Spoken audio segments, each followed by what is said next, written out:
Meet the 2025 Ferrari 12Cilindri, which translates exactly as 12 cylinders, for those of you that don't want me to butcher the Italian accent any further. Now, there were many that were sceptical that this car wouldn't even make it into production, as there were concerns that the V12 would end up being banned over emissions. And interestingly, the last time Ferrari named a car so overtly after one of its engines was the F8 Tributo. And that was just before the V8 engine was stopped and reverted to the V6 engine. So, if I were to read between the lines here, I would be wondering, is this going to be one of the last Ferrari V12s we see on the road?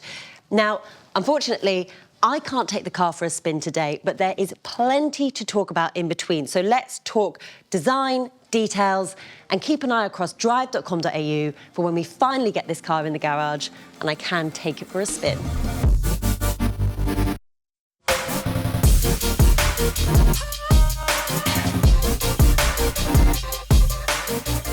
Inspired by the Gran Turismo cars of the 50s and 60s, the 12-cylinder is intended to be a celebration of Ferrari's legendary V12 engine, which has powered some of the brand's most iconic cars, from the original 125S, the 250 GTO, the Ferrari Monza SP, and the car created as a tribute to the brand founder, the Enzo. At the heart of the 12-cylinder is a 6.5-litre V12 engine, which produces 678 Newton-meters and 630 kilowatts, more than any previous V12 Ferrari has built. But for us, the real wow factor is the fact that the naturally aspirated V12 engine revs up to an eye-watering 9,500 RPM. The 12-cylinder is 1,560 kilograms, and Ferrari claims it will accelerate from 0 to 100 kilometers per hour in just 2.9 seconds, and to 200 kilometers per hour in less than 8 seconds. Top speed? 340 kilometers per hour.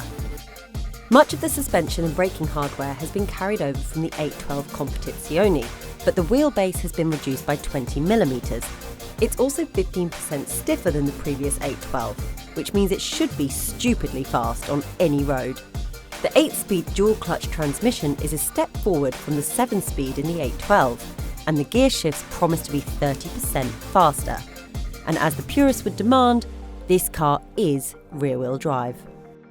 Now, the proportions of this car may mimic other V12s of the past, but Ferrari's chief design officer, Flavio Manzoni, was absolutely resolute that he didn't want this car looking like any other traditional V12.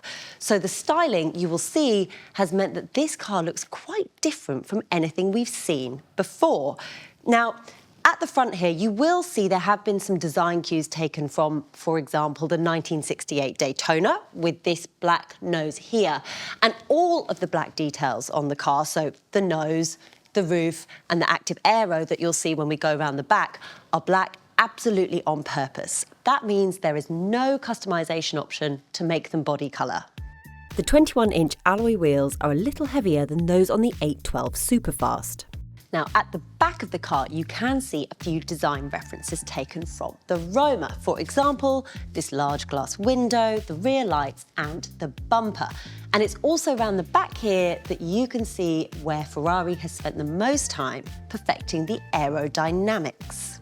Ferrari has said that the main objective of the aerodynamics was to produce an elegant car with absolutely no compromise on the performance. Beneath the skin, there's vortex generators around the front and back axle, which channel air into the rear diffuser. When you're at the exterior of the car, that's when you can see the aerodynamics have really been designed to ensure the car is incredibly fast. But the designers said they wanted to make sure that the car was as elegant as it was effective. And the reason Ferrari has designed it so the active aero are strictly at the side of the car? Well, it's purely for boot practicality. So what do you think of the design? Do you like it, or is it not your cup of espresso? Let us know in the comments below. Inside the car then, in this cabin, there's a real cockpit-style look and feel. In front of me here in the driver's seat, I've got a huge 15.6-inch display, but that's not all.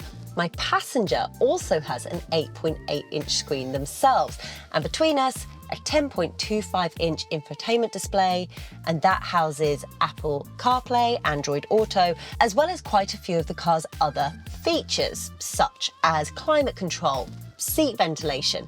Now, I'm sure this isn't going to be the first time I say this. Sometimes I would just prefer physical buttons, but that is the future. Because look, this steering wheel is very reminiscent of other recent Ferraris we've seen with these touch-sensitive buttons. Now, Ferrari claims that these touch-sensitive buttons make driver commands more precise and intuitive, but I'm left wondering once again, why not just physical buttons? And of course, the materials used are of the utmost luxury, so driver and passenger comfort is of optimal importance. But what you might not know is that Ferrari has also championed sustainability in the 12-cylinder. Extensive use of sustainable materials such as Alcantara have been used where appropriate. Now, this glass window behind me is what offers a little bit of lightness and airiness to what would otherwise possibly be quite a cramped feeling cabin.